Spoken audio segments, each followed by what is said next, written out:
Time for the Power Rankings with Owen Sheehan. Owen Sheehan's Power Rankings. Or the OTB AM Power Rankings. Did we give you the imprimatur of the entire show? How did that happen? I must have missed the meeting. It's all up to you, really. This is not an ego trip. This is merely an ego trip for everybody in the country. 33-1. Let's go. So we bring up the first batch of teams. No movement here from 33-1 from New York down to Carlos. We'll skip straight on to number 24, which is Louth. 23 is Leitrim, 22 is Tip, and 21 is Longford. Let's get into some of the teams that were playing at the weekend then. Offaly are a non-mover. They got dumped out of the championship by Laois at the weekend. They stay at number 20. Also non-movers at 19 and 18. Derry and Down, respectively. Offaly were good. They were? Yeah, they should have moved up. Do you think so? I think they should be above Derry now. I think they should probably be above Down. They lasted a week longer and it's fair enough. It was definitely a consideration. I'm not going to lie that Offaly may have been better than those two Ulster teams. I just think that... Why are they behind Westmeath? What have Westmeath done? Well, I thought Westmeath were pretty impressive at times during the championship. They put Clare to close to... They ran Clare to a point. Are Clare better than Laois? And Westmeath were down a few players early, black card, a couple of injuries. Are Clare Westmeath better than who? Are Clare better than Laois? That much better than Laois? I'm not sure. We'll get into the Clare Laois thing because they're beside each other in our power rankings in a while. But Westmeath are down 1 to 17 after they were knocked out of the championship. Fermanagh are down 2 to 16. So we'll move on to the next page here. So we have Fermanagh there at 16. Clare moved up 1 to 15 after beating Westmeath by a point. So Fermanagh are down 2, Westmeath are down 1, Clare are up, and Laois are up. Okay, they're still alive in the championship. They're ahead of Offaly. There's no consistency there, right? So if Laois are above Clare, then Offaly should have got more kudos for running Laois close than Westmeath get for running Clare close. Yeah, you're getting into the basis of one team beats another and that team beats another team, therefore that team is better than the third part of that equation. It's not exactly a reliable source of information. This is based on the performance and based on the idea that if these two teams came up against one another in the morning, who would win? And for me, going back to the other one, Derry or Down for me would beat Offaly if they played in the morning. That's just an opinion. Westmeath and Fermanagh, I do think that Clare have now taken over them, and Laois just ahead of Clare in my power rankings. Kildare down 2 to 13 after their result at the weekend against Tyrone. Of course, it's been a disappointing enough year from a Kildare perspective. A lot of absences in Cian O'Neill's team. Meath are up 1 to 12.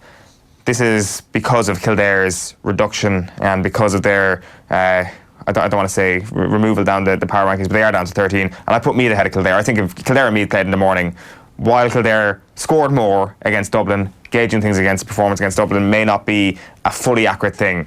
So I put Meath up to 12. Cork up 1 as well to 11. They're also leapfrogging Kildare. Hang on. Cork are in Division 3. Mm-hmm. What division are Meath in? They've got promoted to Division 1. Right.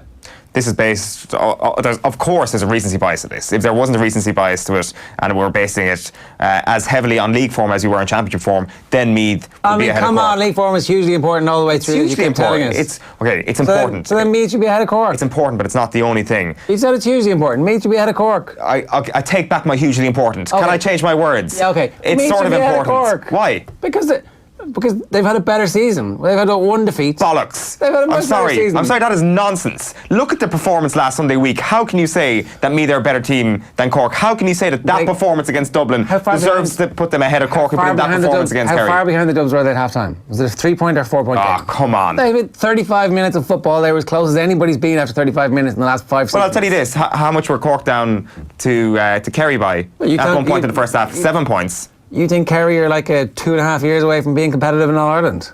So what's your point about Cork running Kerry close? I said 2.5 years away from winning the All-Ireland.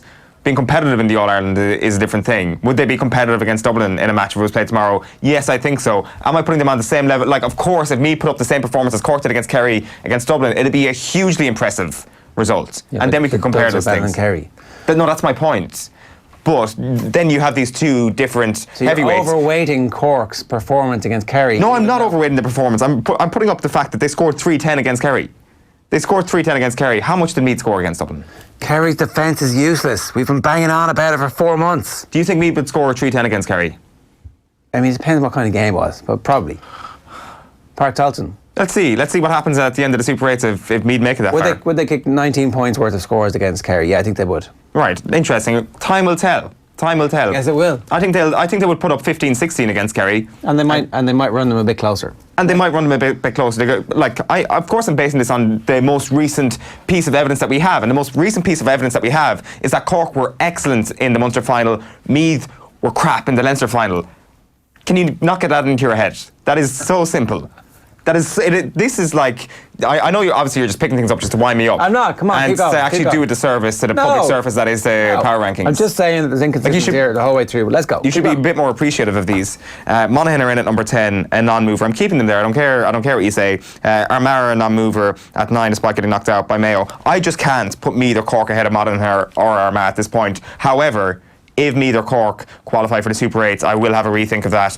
Galway. if they're officially one of the top 8 teams in the country. But that's nonsense. Like, officially one of the top 8 teams in the country, just because you're in the Super 8s, it's close. Don't get me wrong, you have to be a top 12 team to make the Super 8s, but just because you're in the Super 8s doesn't make you a top 8 team. For the next 3 weeks, you're one of the top 8 teams in the country, irrespective almost of what happens. That's how it works. So even if you fluke your way through, the rules, the system that we have decrees that you're one of the top 8 teams. Okay. Where would you put Armagh, for example? For instance, where would you put Armagh? Genuinely? Yeah. Probably put them about 8. And are they in the last 12 of the All-Ireland Championship? Answer that question. Are they in the last 12 of the All-Ireland Championship? No, I think... No, so therefore they should be outside the top 12. It's a nonsense... This is like the level of nonsense arguments that you're coming up with this morning is actually at a level above anything we've ever seen in this power ranking segment. At number 8, we've got Galway, a non-mover. Cavan, a non-mover at number 7. Then we're into Roscommon, down 1. At number 6, through no fault of their own, Kerry are also plummeting down to 5, down 2 places. This is because of the performances of Mayo and Tyrone at the weekend. Granted, this was done before the Aidan O'Shea injury news, and maybe I would have checked that had Aidan O'Shea, say, hobbled off in the middle of the game last week. Mayo, I'm putting them up 2 places to number 4. I think they're the 4th best team in the country. I think they might be back. Tyrone, though, extremely impressive. They lost their way in the Ulster Championship. They found their way again, it seems. It's the beauty of having a load of games. I think Tyrone... I don't want to say they're back. Tyrone third. Sorry, Tyrone are up 1. They were 4th, they're up 1. Right. So Kerry have moved down 2 places. Roscommon have moved down a place, and shooting up within to the top 5 are Mayo and Tyrone. Donegal staying at number 2, Dublin staying at number 1. Just remind me, did Roscommon play Mayo in this year's championship? Yes. Where was that game? It was in Castlebar. And what happened in the game? Because I can't remember. Really, that's short-term memory loss is a real issue for middle-aged men these days. Roscommon 113, Galway 12 points was the Connacht final before that. It was Roscommon 212, Mayo 17 points. So yeah, that's a 1 point win for Roscommon. Yes, and they're 3 spots behind them on the power rankings. Yes, on the basis of I thought league form was hugely important, Ger. Who are the league champions, Ger? On the basis of Mayo beating Armagh. Yeah. Right, in a qualifier. Yeah. At home. Yeah, an excellent Darmati. That's fine. That's fine. If you think that makes sense, then that's fine. Mayo, Kerryman says Mayo are back, is what I'm hearing. Yeah, Mayo are back. Like, the thing is, Mayo... I would love for them to be fully fit. I want to see this Mayo team succeed. I would love for Matthew Moran, Diarmuid O'Connor, Lee Keegan and Aidan O'Shea to all be fully fit. Yeah. If they were all fully fit, I would actually be laughing at you in advance of the fact that you're actually making that argument that Roscommon are category. Okay, except they're not fit, but like... Exactly. So this is based on results. This is based on results. Roscommon beat Mayo. That was a result. That's an actual result. Good point. This is based... But also another result that happened this year was Mayo's league performance, proving themselves to be one of the top teams in the country. Okay. Like, I think there were a number of factors here. Of course, it's based on results. Roscommon were ahead of Mayo in these power rankings at one point this summer. Let's not forget that. Let's not lose sight of the fact. You didn't even put them ahead of them after they beat them. No, I did. Like, Roscommon were last week in 5th spot. Last week, after they won the Connacht title, you put them. This time last week, Mayo were 6th, Roscommon were 5th. Yeah. Things change. Roscommon have done nothing wrong. Roscommon beat Mayo and you didn't put them ahead of them. Roscommon win their first game of the Super 8s in the Hyde and they power back up. I guarantee you that. Except for the fact that Mayo might be back. Enough disgrace. No, we've brought enough disgrace to the show.